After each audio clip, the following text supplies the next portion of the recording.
Hello folks, this is Sula once again. Welcome to another video for Teamfight Tactics. In this specific video, I'm going to have some background footage here, and I'm mostly going to be talking about Set 5, doing a bit of a retrospective on this set. Set 5 is going into its last patch, but Set 5.5 is going to be out on the public beta environment, and I am probably not going to record any more videos on Set 5. I'm expecting that I'll be on the PBE and looking at some of the upcoming content on Set 5.5. So this is the last video I expect to do on Set 5. I thought it would be useful to go back, do a bit of a retrospective, talk about what went well, what didn't go so well, and overall, not to spoil this video too much, I think this set was okay. I don't think it was as good as the previous sets that we just saw.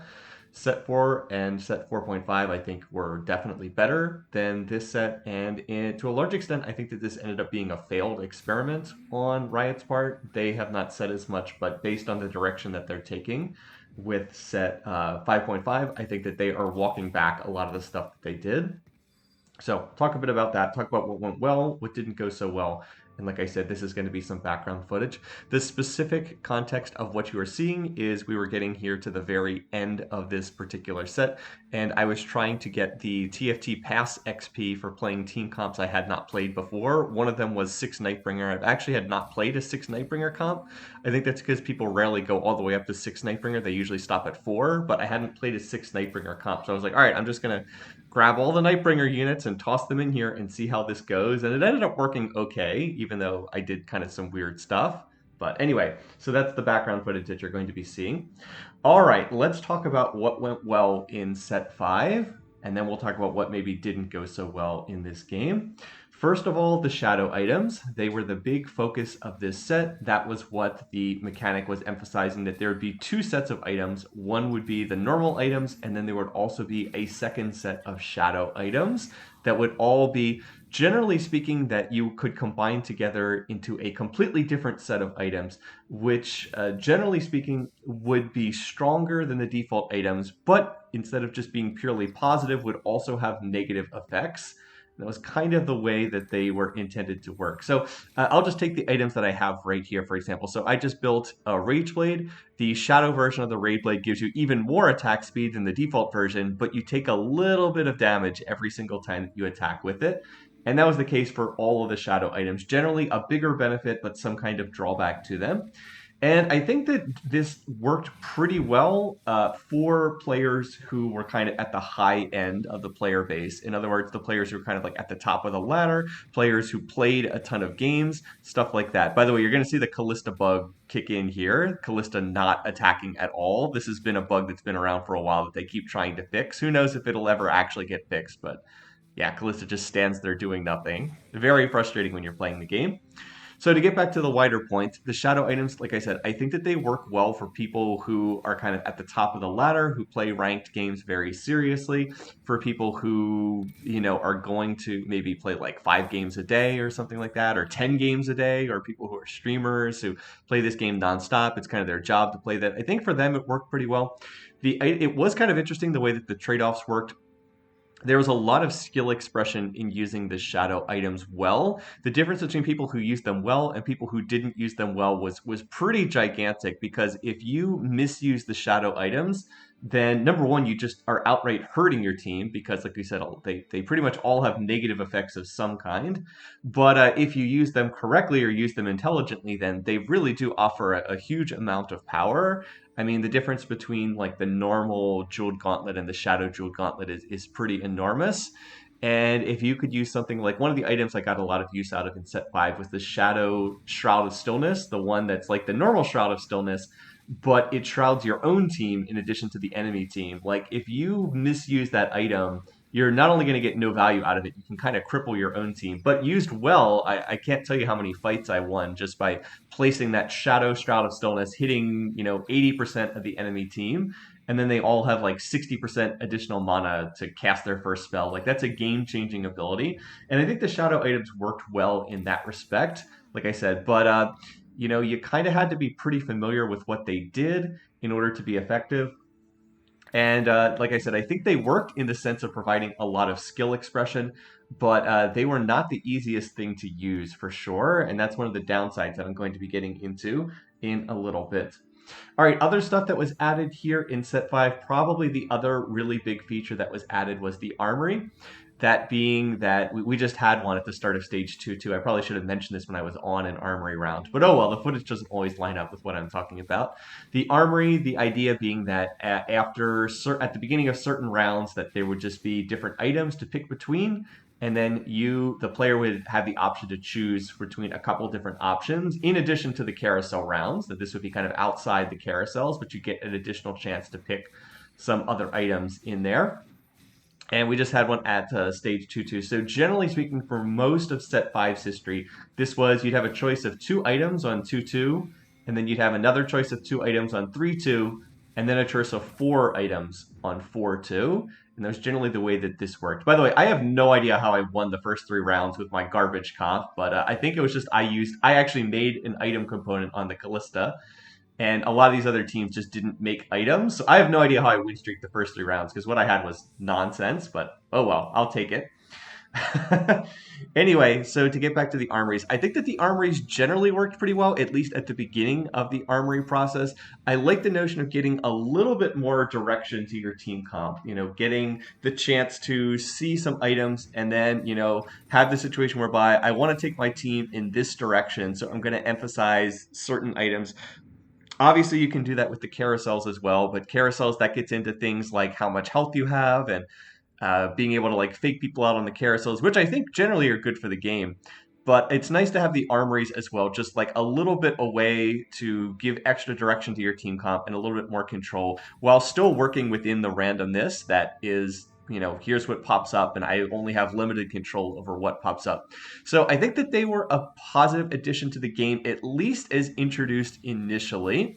The biggest problem with the armory was I think that the developers just went overboard with the armory. They liked the idea and they fell too much in love with it and just kept going further than they really should have with the whole armory thing. I liked it when it was just, you always have an armory on 2-2, you always have an armory on 3-2, you always have an armory on 4-2, and you're going to get a component that you can use to make an item out of it. I didn't like it when they started going nuts with the armory in some of the later patches in set 5, whereby they started dropping not just components, but they started dropping full items. I think that was a mistake. And they also started doing this stupid thing whereby sometimes you get the armory and sometimes you don't, which is just silly because then you can't plan for the future. Either you should always have an armory or you should never have an armory. None of this garbage of, well, it might be there, but it might not be there. And I just don't like the full items coming out of the armories either, because full items don't give you choices, or at least not as much of a choice. I mean, okay, sure, you're picking between different completed items, but the components are great because you're actively choosing which items to build and making decisions on that basis. When you're just handed completed items, can't talk here for a second. When you're just being handed completed items, there's much less decision making to take place. You're just like, oh well, I guess I'm getting these emblems here. Also, the decision to just toss out the spatula emblems everywhere in the last couple patches, not a great decision either, in my opinion. But there's so much more room for planning and choice when you're getting components as compared to when you're getting completed items. This is something that's been happening at the tail end of the last couple sets. This happened at the tail end of set 4.5. The designers just start giving out stuff like candy at the end of the patches. It's just like, here you go, here's more loot, here's more stuff dropping, here's more lucky lanterns, blah, blah, blah, blah, blah, etc. And I think it's a sign that the gameplay is kind of on its last legs when you're doing that. It's a sign that you don't believe the gameplay can stand on its own. You have to start tossing in stupid gimmicks.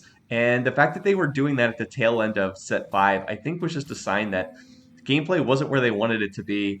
And they kind of did this cheap trick to try and increase interest in the set. So, like I said, I wasn't a huge fan of that, and I think that it was a mistake to do that. Like I said, I like the idea of having the components, but I wasn't a big fan of when they started handing out. Number one, started handing out too much stuff through the armory. It should be a limited thing, not everywhere.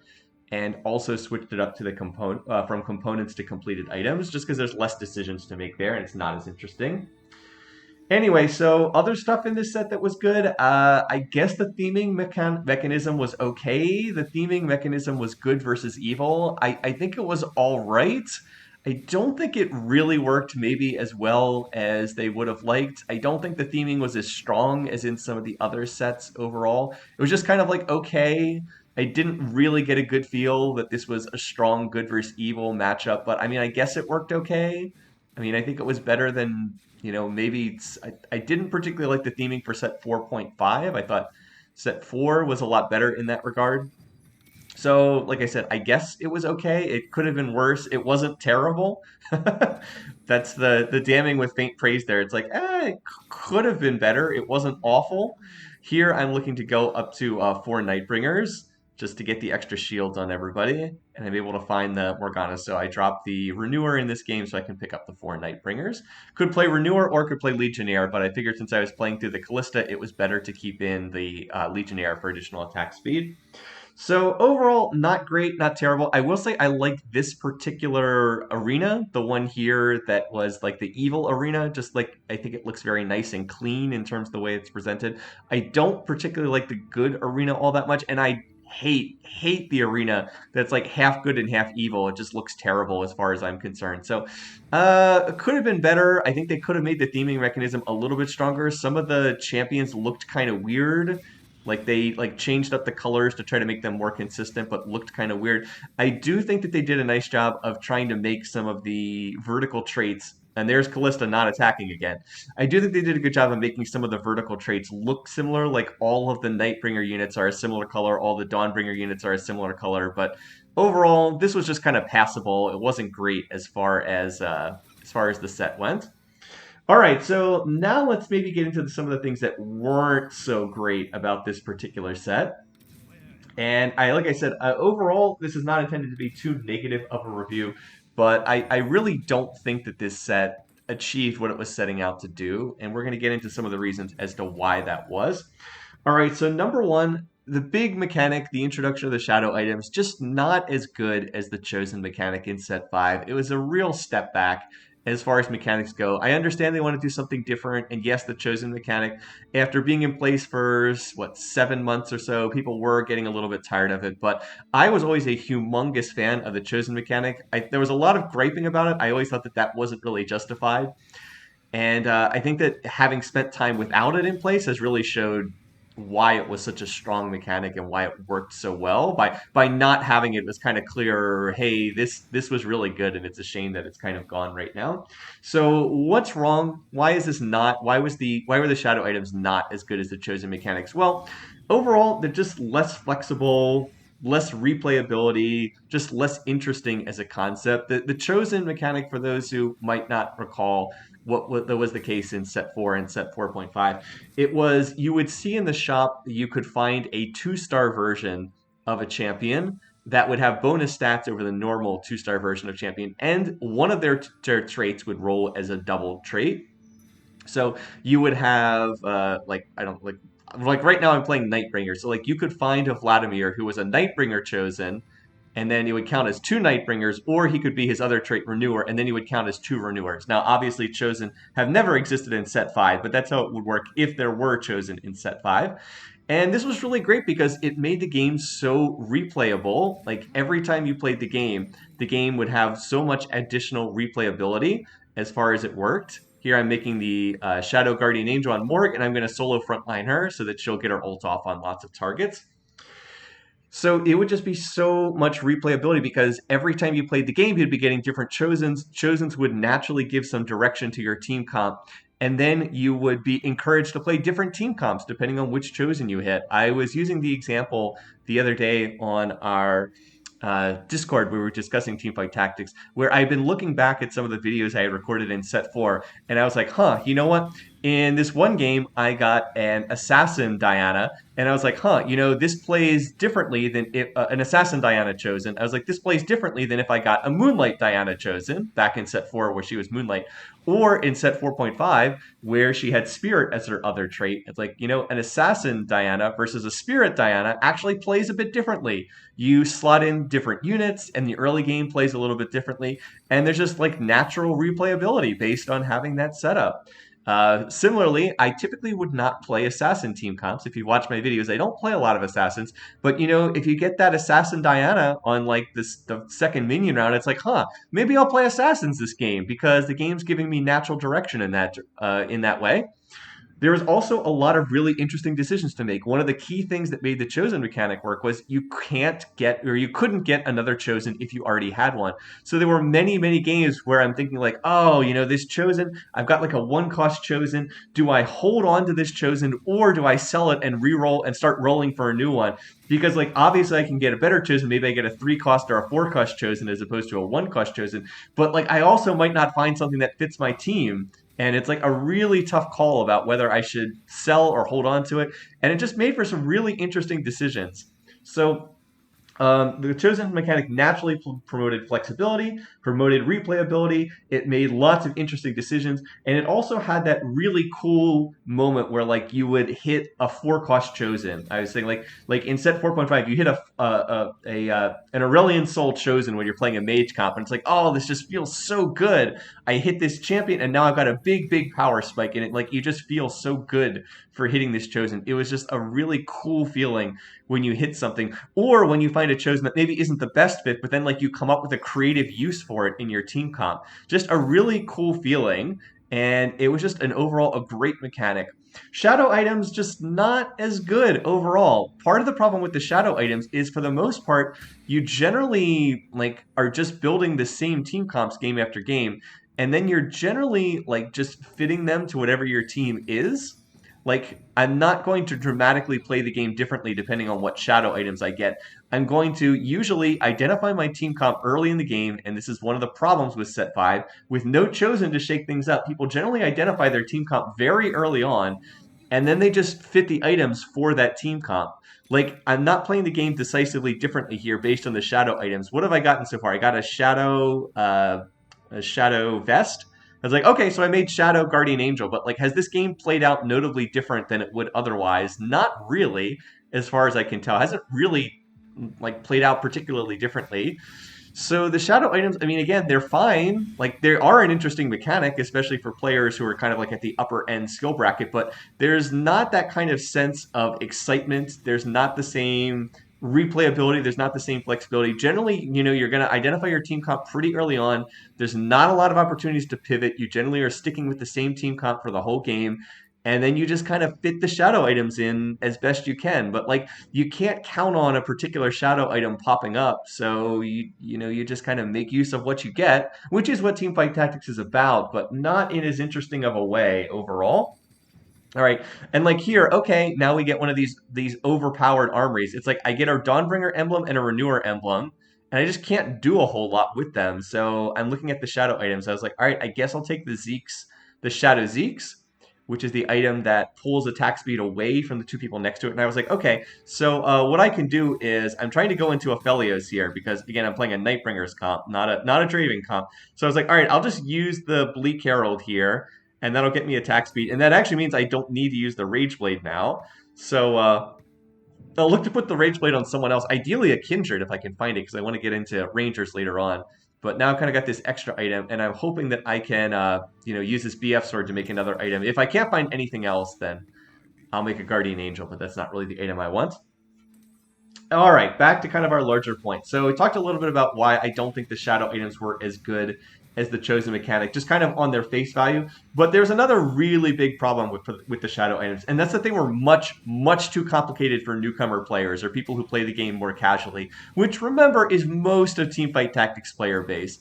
I always like to break out the stat on TFT Reddit. They consider people who are like gold or platinum to be absolute garbage, but gold players are in like the top 30% of the player base, which means that 70% of the player base is below gold. And like it's easy to forget that, but these are most of the players of Teamfight Tactics. Most of the people who play the game are not people who are watching streamers for 3 hours a day, are not people who are obsessively tracking Reddit builds, etc., etc. Most of the players of Teamfight Tactics play the game, a game here or there, but they don't play the game super seriously. That's how most people people are experiencing the game.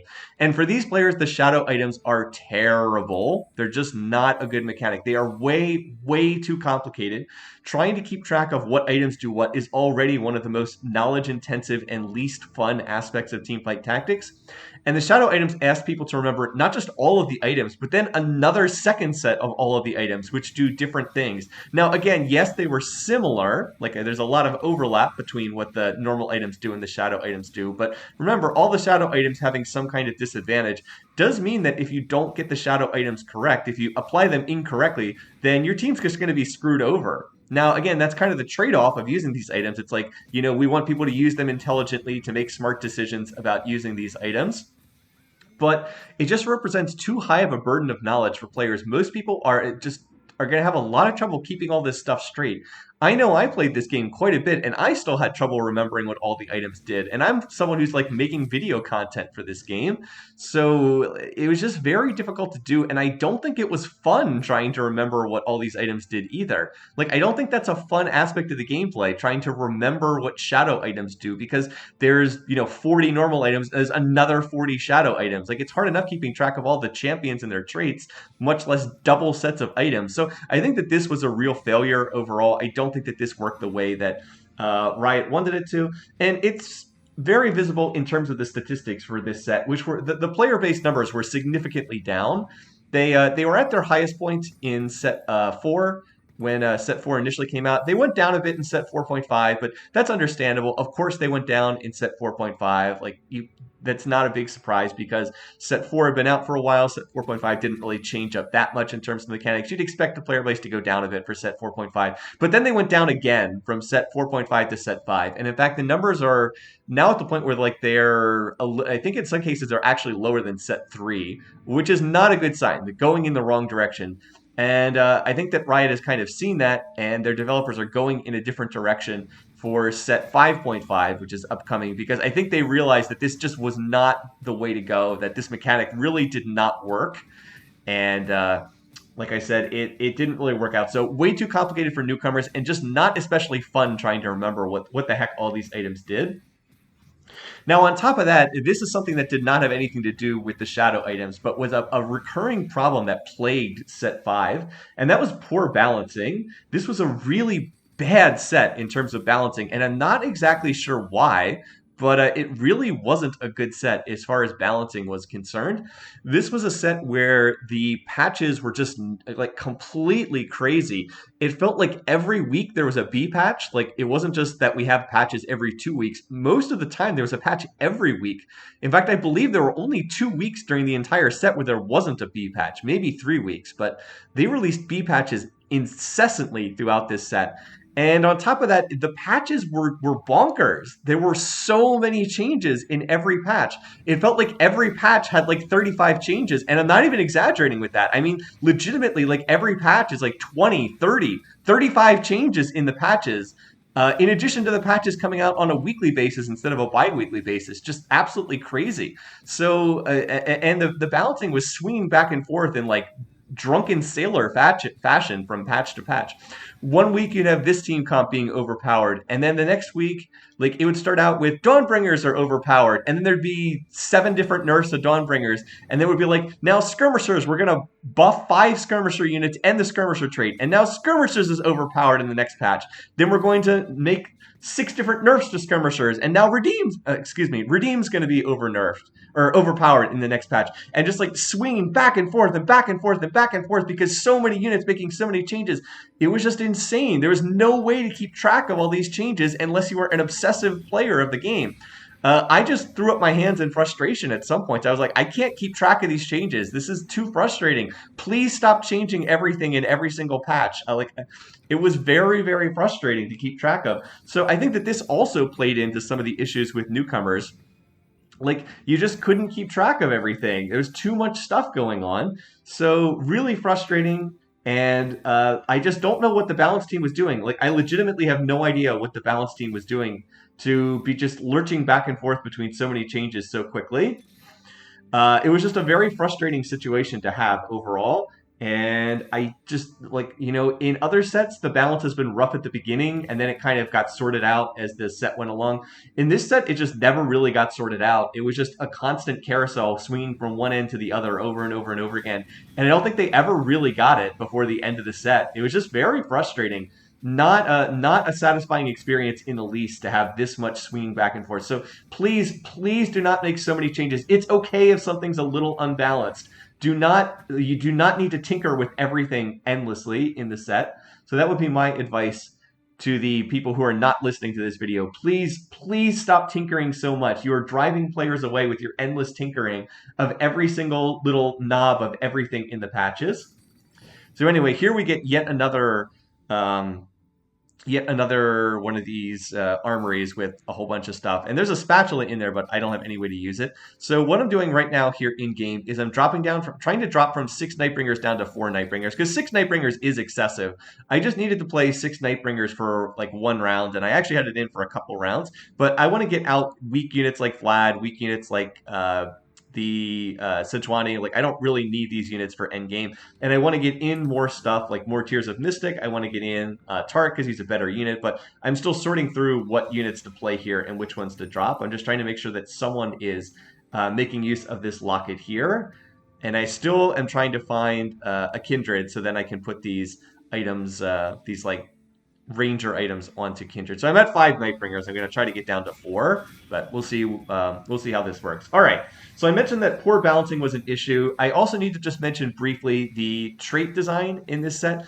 I think the trait design wasn't great in this set. There were some things I liked. I liked the fact that there were tiers of Mystic and Ironclad that you could use. Like, you could play 2 Mystic or 3 Mystic or 4 Mystic. You could play 2 Ironclad or 3 Ironclad, and then eventually 4 Ironclad. I think that worked well overall. But at the other end, there were too many vertical traits. The vertical traits being things like the Nightbringer I'm playing in this game, like 2 Nightbringer, 4 Nightbringer, 6 Nightbringer, 8 Nightbringer. There were too many traits like that. And I'm one of the people who thinks that the game balance is generally not in a great shape when there's too many vertical traits in the gameplay.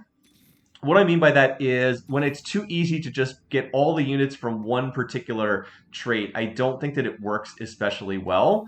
So stuff like Dawnbringers being a good example. Stack all the Dawnbringer units and your team comp's really strong. Or Redeemed, stack all the Redeemed units and Redeemed's really strong. Now, I understand why there's traits like this in the game. One of the things that the Riot developers have said is that the vertical traits are really popular amongst players who play the game more casually, who are newcomers. I totally get that. These traits should be in the game, but what they want to try to achieve in terms of balancing is you want these traits to be like, they should be in the game, but like playing a straight vertical trait should generally be a little bit weaker than playing like a bit of a mix and match from different traits. Like, that's generally where they want them to be. You want these vertical traits to be in the game, but they should be a little bit weaker than somebody who's like mixing and matching and pulling in things like Mystic and Knight and Ironclad and things like that. People are like teching in other stuff that specifically fits the comp.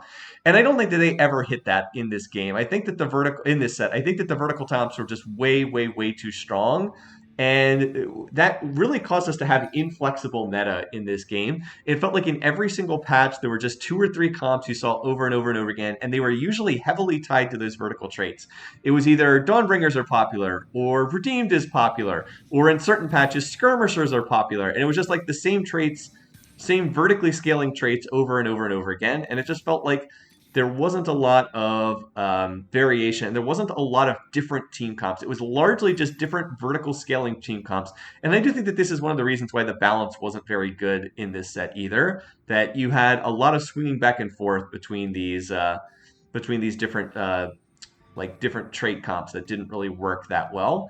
So I would encourage them, yes, do have vertical traits, but the game balance is not very healthy when the vertical traits are like super strong. And it felt like they were very strong throughout this set, which was ultimately kind of a frustrating situation to have. So just on the note of balancing, I don't think that worked especially well either. So by and large, I do regard this set as generally a failure from Riot. I don't think they managed to achieve what they were setting out to achieve in this one. And I think it was largely a disappointment for most people. It worked, like I said, it worked okay. It wasn't the worst. It wasn't the worst set by any means. I like this set more than set 3, which was my least favorite set. And I think that overall, like I said, it was okay. It wasn't great. It wasn't terrible. It was okay. So that's kind of where I settled. It was okay as far as sets go. That's probably like a frustrating thing to say, but I do think it was a step back from set 4, and even from set 4.5, which I didn't love either, but still had the chosen mechanic, and I think was still pretty good overall. So what are we looking at for set 5.5? Well, set 5.5 is ditching the shadow items, is replacing them with redeemed items, which are just going to pop out of the armory at the end of stage 3. You're going to get a redeemed item, and it's going to be like one really, really powerful item. It's basically the same thing as the shadow items. Like, they're similar to the normal items, but they're just better. They don't have any trade-offs. I don't really think that this is a good idea overall, in part largely because there's no player agency involved. Like, you're just going to get handed these very powerful redeemed items, and that's it. But like, there's no, like, even with the shadow items, at least you're like choosing from the components what items you're going to make. There's player agency. This is just going to be handed out in an armory, which is like, okay, like, you get your choice of a couple different items, but there's really no sense of planning. You're just kind of handed items and then you pick one. Like, that's not a very interesting decision as far as stuff goes. So I don't know. I'm not really looking forward to this. I understand why they're doing it because, again, it's easier for newcomer players, and I think that's smart. I think they do need to make this stuff easier for newcomer players, but it's still pretty disappointing that that's the way that they're looking to go. The Some of the redeemed items look really strong, but the novelty is going to wear off pretty quickly. And if there's no shadow items to build, like, what is the theme of this set if there's no shadow items to build? It just feels like they're kind of ditching the main mechanic and honestly not really replacing it with anything. Like I said, I guess redeemed items, but I don't know. Doesn't really feel like that's much. So we'll see. I'm not, like I said, I'm not terribly I'm not really looking forward to that too much, but I think people are going to get tired of it really quickly, and then we're just going to have this set that stretches for like 3.5 months, and then there's not really going to be a whole lot there to attract people's attention. So I don't know. We'll see. Like I said, I understand why they're doing it, but the way I'm interpreting this is, I think that Riot is just kind of writing off set 5 at this point, and they're going to work towards the next set 6, whenever that comes out. I guess that'll be in like fall of 2021. But I think that they're just basically giving up on this set, and they're going to invest their time and resources in developing the next set because they realize they didn't do a very good job with this one. That's my read anyway. I could be wrong, but like I said, I think that they're just writing this set off and just giving up on it is my take on the situation. Because this one didn't really work out, and I think they have to be concerned that the player numbers were down so significantly for this set. I think that they have to be very worried about that, since that did not go the way that they wanted it to. All right, so tail end of this game, I'm going to go ahead and go up to 9, and then I toss in Rise, and now I'm going to roll. Again, I'm still looking to find Kindred here, because Kindred would be great for this particular setup. I do find the Kale, which is kind of interesting. I can actually get 3 Verdant in, and that would be kind of interesting. I was like, is 3 Verdant better than 4 Mystic? And then I was like, it's probably not, but I'll hold on to it here. And then I find Kindred, and I toss Kindred in, but I actually take out Ashe. I think that's a mistake. I think I should have just left Ashe in the game, because I had a 2-star Ashe, and even though 3 Ranger isn't a thing, I think that it would have been useful to keep Ashe in there. So I end up with this situation where I actually have 5 Mystic in. That also does cost me Verdant, which isn't the greatest trait, but wouldn't be the worst thing to have in. So probably should have just kept Ashe in the game, and then just added Kindred for the 4th Mystic. But yeah, anyway, we're going to be able to beat this comp right here, so that works for me. And now we're getting into the tail end of this stage, so I'll just try to comment here. It looks like we're down to 3 players. Yep, down to just 3 of us. I was like, oh, okay. Well, I've been playing this really wonky Nightbringer comp that's like kind of all over the place here. And then I decide, okay, well, I'll Tyson the Rel just for more frontline here, even though Rel doesn't really make anything. I don't know if that's the ideal solution. Like I said, I think I should have just kept Ashe in the comp here, but like I felt like I needed more frontline than anything else. So I'm rolling here, and there's another Kindred. I was like, oh, can I find one more Kindred? That would certainly be nice if I could hit Kindred 2-star. I actually have pretty good items for the Kindred, but doesn't look like I'm going to hit the Kindred here. And I'm up against 2 different Forgotten team comps here. So I go ahead and swap the Tark over here, and I actually hit the Zephyr perfectly on that Darius unit. But the problem is this comp still looks pretty strong And I don't know if my front line is strong enough to hold up against this. Let's see. Come on. The problem with this comp is they've got a force of nature. They actually got a shadow force of nature, and they've used that to add Teemo, which is really bad for my setup because that Teemo is going to put the attack speed debuff on my Rangers, and that's a bad sign for me. I do not want that attack speed debuff on Aphelios. So I go down to -4 health, but someone else actually got knocked out entirely. And I'm out of the game, but it's a second place, and I'm pretty happy with that considering I'm just like noodling around here with a 6 Nightbringer comp. But yeah, that I was that it was either a Force of Nature or a Shadow Force of Nature, but they got an extra unit in there. And let's see, they have 1, 2, 3, 4, 5, 6, 7, 8, 9, 10. Okay, looks like it was just normal Force of Nature, not Shadow Font, but that extra unit with the Teemo made a difference. All right, in any case, thanks for watching, thanks for listening. Hope you enjoyed this. Hope you enjoyed my thoughts on Set 5, and we'll see what Set 5.5 brings.